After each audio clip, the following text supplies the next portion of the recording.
So this story begins actually in 2018 in January. Is that correct? Yeah, February. February, and you had a residency at the Vermont Studio Center Right. in Johnson, Vermont. right. And my understanding is that you challenged yourself to have no preconceived notions, and so you brought nothing. Is that correct? That is correct. What was that like for you? So completely panic-inducing. And I spent my first day having seen that I was given this gorgeous, huge studio, Right. but it was blank. Uh-huh. And so the first thing I did was to go to the library and to look at Calder and to look at Louise Bourgeois and to get some courage Nice. from looking Good at one. their beautiful forms, their wire work, but their character and Yeah. their courage. And then I took a walk that led me up this beautiful road, and it was all snowy, icy, cold. And the only thing that I could see that had color, besides the beautiful blue sky, were these evergreen pine branches. And so, out of a sense of slight desperation, I gathered a whole bunch of those and brought them back to the studio and put them in these tin cans I got from the kitchen and set them up. And pretty soon in the studio, the sun started coming in, and the shadows that the pine needles cast became my starting point.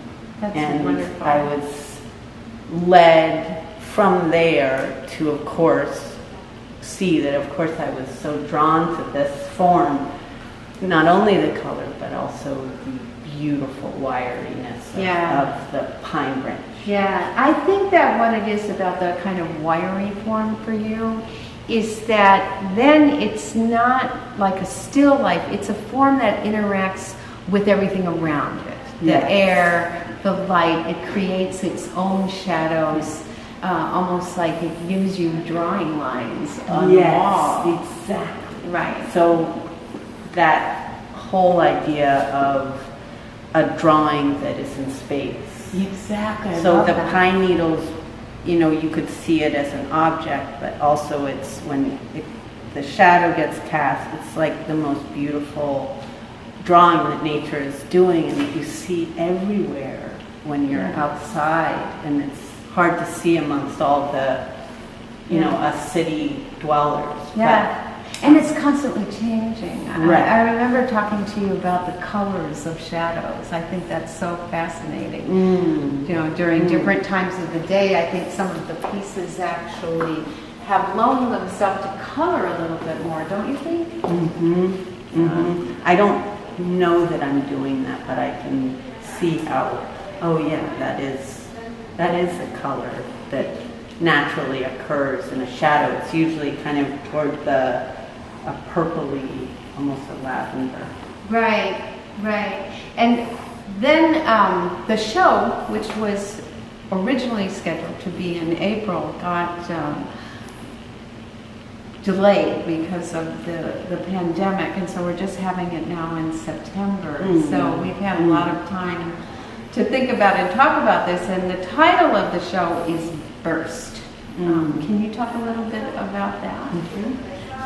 So, as Donna said, we thought the show was going to be in April, and as everyone knows, so much has happened. No doubt. And there is a burst of activity on every level of our culture. Right. And around the world, right? And we're in this potent time now, before the elections, and with that pandemic, and with all these Black lives being threatened, it seems like on a daily basis. Not that that's a new thing, Right. but it felt like that the original idea of burst was this kind of idea of the way the pine branch has this central core and then bursts out. Exactly. And there's a piece that I did that's kind of the biggest piece that I've ever made. That's a book piece called Burst that's in Chicago now. But that was going to be in the show. And now it feels like without changing the title, it has a different meaning. Its meanings have expanded. Yes. Kind of a need for a burst of something, Yeah. you know, Yes. in the planet and the world. Right. For And that people. we're almost all about to burst. Yeah. I think But that's well said. I think it's also, for me, I have to say, I feel extremely lucky because I have been doing artwork throughout this period. And even when we postponed, I kept working, knowing that we would have the show. And it's this quiet little place, a safe place in the gallery to put the artwork up. And it's quiet here. Yeah. And there is, I think people are hungry for tactile experiences, and there is a place for art and color, and I hope Well that said. this Yeah, brings excellent. Yeah. hope and a sense of that we're all going to be okay. Yeah. That's a hopeful Right. stance. Right.